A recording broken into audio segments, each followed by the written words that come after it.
अवंतिका उज्जैन में बा, पुरी बा, द्वारिका बा।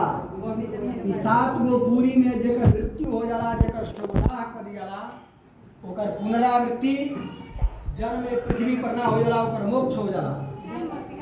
यही कारण से वो जल के वजह से लेके आवे में जल में भी कीड़ा रहले, जो काशी में पड़ रहले कि हमरो मोक्ष हो जाई।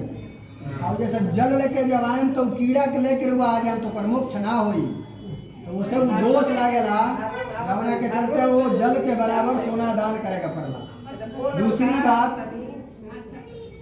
ई जाने खातिर बतौनी है कि जाने के बाद काशी के जल ना आवेला, दूसरा जगह ना चढ़ाला, वो विश्वनाथ जी पर खाली चढ़ाला। उसके बाद जितने भी धर्मस्थली है, तीर्थस्थली है, वो प्रयागराज भइल, अयोध्या भइल, सुल्तानगंज भइल, बक्सर भइल, आदि आदि आदि आदि नाम जौन जौन जाजिए जहाँ जाके स्नान करेला, द्वारिका हो गई। ये सब जगह गंगा का एक एक अलग अलग नाम है। इन्हें क्या कि गंगा एजा बाड़ी, जैसे कि हरिद्वार में चल चले तो भागरथी कहा, गोमुख से निकलल बड़ी एजा भागरथी के नाम से जाना जाए हरिद्वार के गंगा। यही गनी अलग अलग जगह पर अलग अलग गंगा के संबोधन बना हुआ, नाम बना हुआ। कहीं जाह्नवी, कहीं गंगा, कहीं जमुना, कहीं सरस्वती, कहीं नर्मदा, कहीं सिंधु, कहीं कावेरी, ये नाम से गंगा के नामकरण हुआ। ये स्थिति में मनुष्य के द्वारा पृथ्वी पर जितना भी मनुष्य, चाहे वो स्त्री होकर या पुरुष होकर, ये शरीर में जमावरा, ये शरीर में पूरा पाप प्रविष्ट हो जाला। पाप के अर्थ ये नहीं कि धर्म कर्म तब पाप हो, पाप के अर्थ बा कि आप झूठ बोल रही हैं, वो भी पाप ही है। अगर रउआ द्वारा अनजान में तो कोनो भइल तो कर ईश्वर द्वारा क्षमा हो जाला, लेकिन जानबूझ के कोनो चीज के अगर बद्ध होता, वो सबसे बड़ा जघन्य पाप। हमारा तो बुझा लगी जाने बुझ के सब लोग पाप करे वाला बा पृथ्वी पर, बहुत कमाई लोग वही जे ना करत वही जान बुझ के ही बुझा जाता कि मुर्गा में जीव बा तब वो करा के खाई ना ना नहीं पाप भइल हो।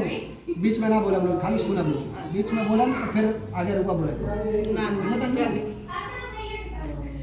तो ऐसी स्थितियों में शास्त्र का निरूपण है कि ऐसा जब मनुष्य जघन्य पाप करता है और उसके शरीर में पूरे पाप व्यक्त हो जाता है, मतलब पूरा पाप और शरीर के छा जाता, तब वह कहीं गंगा में जाता है स्नान करने।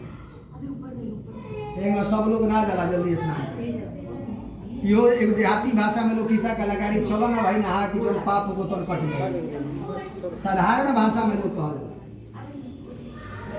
तो गंगा जी में स्नान करने से गंगा दूषित हो जाती है, सही बात है, गंगा दूषित होती है।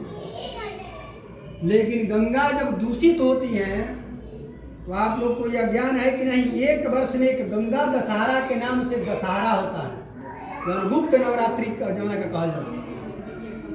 तो ओमें सारा नदी जाके आप प्रयागराज में मिले लगा, जितना नदी के अधिष्ठात्री लोग बा, गंगा जमुना सरस्वती जे बा, ये पहुँचल लोग कहाँ, इलाहाबाद प्रयागराज के यहाँ, क्योंकि प्रयागराज तीर्थों के राजा हैं, सारे तीर्थ के राजा हैं वहाँ के। तो ये सब नदी आपन आपन पाप, मनुष्य पाप गंगा जी में दिला, उ गंगा सब आपन आपन पाप लेके गंगा दशहरा में प्रयागराज में जाके स्नान करेला सब। तो प्रयागराज में वो सब गंगा जी सब अपन पाप रख देने लोग, उ पाप जो मनुष्य के द्वारा भई रहेला। बहुत सत्यता बात बताओ तनी जब सब लोग समझ सकता हमारा बात की। उस समय जब आवेला तो गंगा दशहरा के बाद वर्षा ऋतु के शुभारंभ होला, पूजा के जलपान करो ना, तू जाना अब अभिषेक शुरू होई तब न कर ना, हम ना कर, तू जा करके आओ। पंडित जी को तो भादो में नवरात्र पड़ेला, भादो में ना पड़ला, उरुआ घरे पड़त होई, उरुआ जानकारी नहीं कर ऐसे कहते हम बताए देनी, हमें सब के बारे में बताए देनी ना पड़ेला। एथी जोन बा ओकरा बाद वो प्रयागराज जी जैसे गंगा दशहरा बिकला, गंगा दशहरा तो ऋतु के प्रवेश होला, कौन ऋतु, वर्षा ऋतु। अब वर्षा ऋतु के अर्थ भइल कि जब बारिश होत होके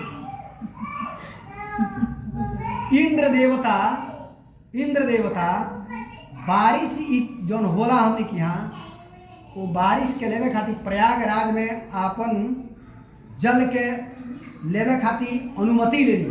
जौन रउआ लोग कबो कबो देखला हो कब कि इंद्रधनुष खानी हरा चीज दिखेला, वो दूसर कुछ हो ना, वो इंद्र के ये पृथ्वी से जल लेवे के गंगा से अनुमति है प्रयागराज से।